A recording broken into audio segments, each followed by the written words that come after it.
Welcome to Fluent Phonics. Today, we will discover the proper pronunciation of the word idle. Idle. Idle. Idle.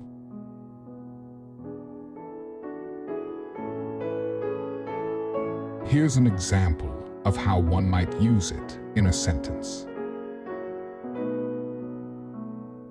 She sat idle in front of the television, not sure what to do with her free time.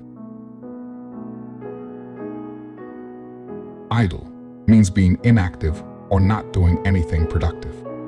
In this context, the person is not engaged in any meaningful activity or work.